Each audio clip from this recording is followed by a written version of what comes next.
similar to something I did once before, but a little bit more vegetarian based, is we're gonna do put it in tricolor rotini with a lot of vegetables, Primavera style. We're gonna use a store-bought pasta tonight because I'm lazy today. I don't know if I make it homemade. No, we want a nice, sturdy, heavy-duty pasta for this to hold up all the vegetable weight. So we don't want to use a homemade fresh pasta, might be a little bit softer. So got those beautiful fresh vegetables. I got basil over here, some fresh basil. I'm gonna shoot back. We got broccoli crowns. I got 2 of them. I'm cutting one up for tomorrow since I'm doing the knife work today. I'll do it for 2 dinners. Tomorrow we're gonna make teriyaki style chicken stir fried. We got cauliflower, red onion, baby spinach, some nice little sweet baby tomatoes. We got some lemon for acidity and a little bit we'll put the skin for flavor. We got Parmigiano Reggiano. We got a little bit of butter. We're gonna use some extra creamy unsalted butter. This is European butter. It has less moisture than our butter, so it has a little bit more fat for richness. So instead of using cream right there, we'll just finish our pasta with a little bit of butter. All right, everybody knows I don't believe in chopping garlic by hand anymore. If we're doing a very small recipe, maybe I'll do it, but I really don't like chopping garlic. So for today, what we're going to take our garlic. We're doing this for 2 dinners, putting it in the machine just to get this out the way, and we're going to rough chop it. I don't want to over chop it. I got my rubber spatula here, so I got my handy dandy tools out. I got all my mise en place. I got a rubber spatula to scrape. I got a wooden spoon for the pot. I got a metal serving spoon. I got my chef knife, and a little bit of a microplane. It's a great delivery. Get over there. All right, I don't want it too fine because I don't want it to disappear in the dishes. See that nice and chopped garlic? By hand, it might have taken about 10 minutes, and then a bigger, they got to clean the cutting board and the knife. This is a little bit easier to clean up. And we are going to use it right away tonight, so it's not going to sit around and oxidize. We're not going to put it covered in oil. Half will go into tonight's dinner, half will tomorrow's. So I'm going to do something a little different. Usually I put everything in a saute pan for this dinner. Tonight we're going to use the oven since it's the fall and the kitchen's not that hot. To bring out some more flavor into the dish, we're going to roast the cauliflower and we're going to roast the cherry tomatoes with a little bit of garlic, olive oil, salt, and pepper. And we're going to add that in with some steamed broccoli and we're going to saute the spinach. So we're going to show a lot of cooking techniques with this Primavera because techniques are going to make it better. We're going to enhance the vegetables with techniques. So we got a nice chopped garlic off to the side. We didn't make too much of a mess. Get in there. Plus, this is better than getting the garlic under your fingernails. All right, look at that clean bowl. I'll wash that in a minute. All right, cut. Being a chef and doing my chefing, they want to cook what takes the longest first, right? We want to oven roast this cauliflower. If I wasn't using my air conditioner out in the kitchen, I might even air fry the cauliflower because we want to caramelize a little bit. I don't want to just throw stinky steamed cauliflower in some garlic and oil to enhance it. I want to bring out the cauliflower's natural flavor by roasting it, a little olive oil, a little chopped garlic, salt and pepper, and it'll caramelize and bring a nice sweetness and a nice color to the dish. We're going to do the same thing with the cherry tomatoes. So just to make it a little easy, it's a big head of cauliflower. You could root it this way, but just to make it a little easy because it's a little big. And you see that piece right there? We don't like that, right? So we don't want to waste food though, right? It's just got a little oxidized, maybe. They didn't wrap it tight, so we're gonna make sure the cauliflower we use is beautiful. See that? No waste there. A little brown. I did rinse this early and it kind of dried up a little. Like, I'm just gonna get rid of that because we don't want that to get back into our dish. Okay, now we got a beautiful head of white cauliflower. Black is beautiful, but not when oxidized on vegetables. Okay, so we're gonna, this piece right here, me don't like it. Maybe you can use it if you're making a cauliflower soup or a puree, but I only want the flower.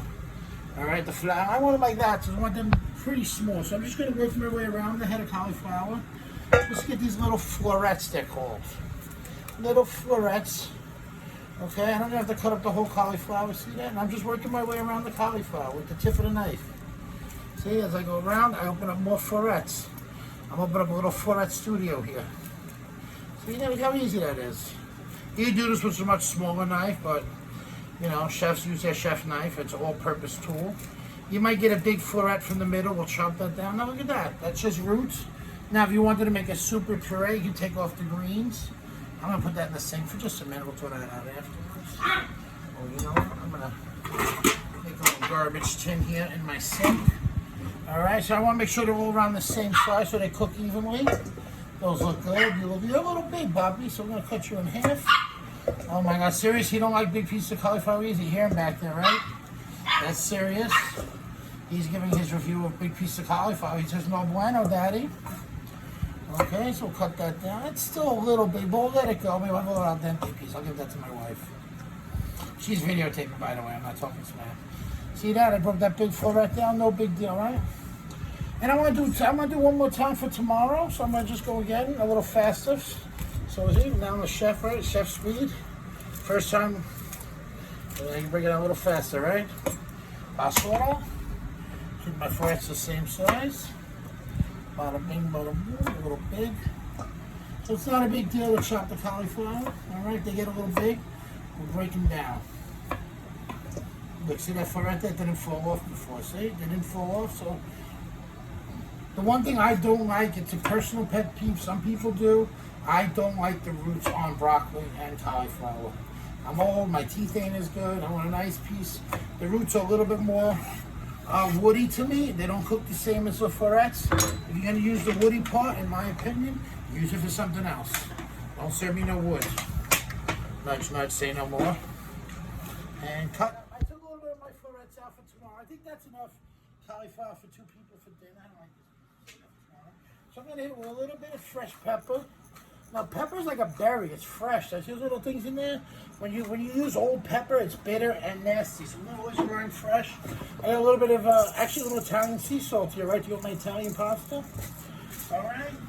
A little bit of white olive oil, not extra virgin. Extra virgin is not for cooking, people. Remember that. This is light olive oil, or canola oil.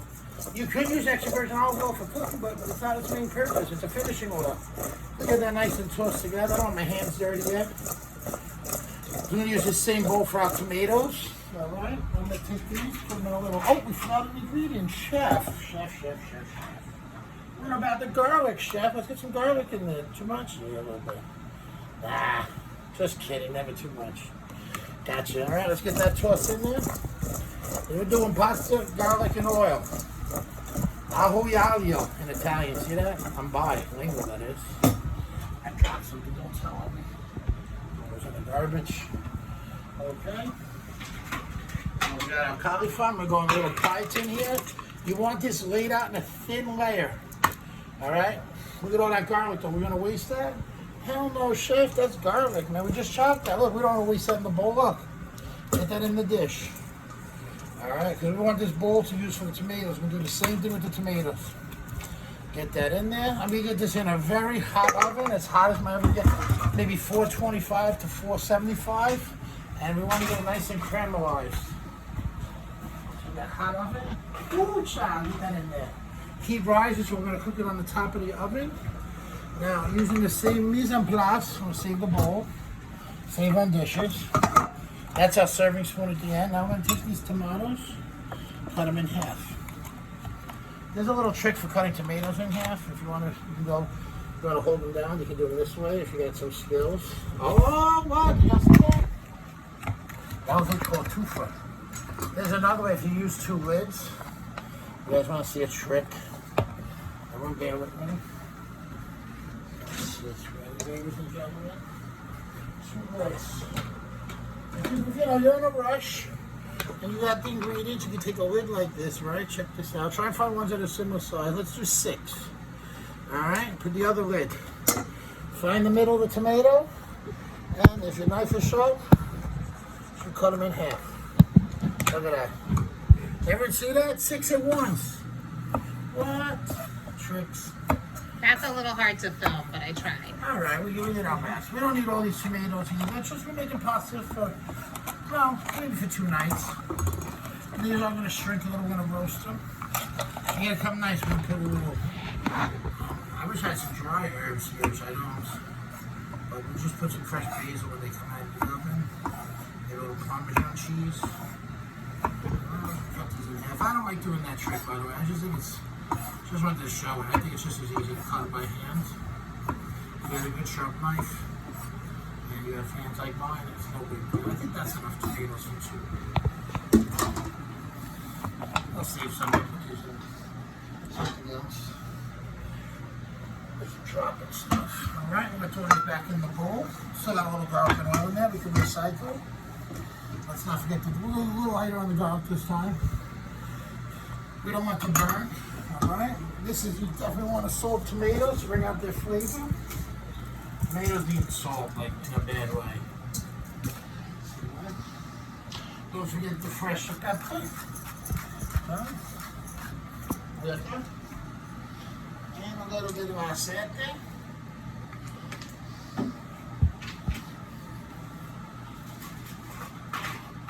Toss it down.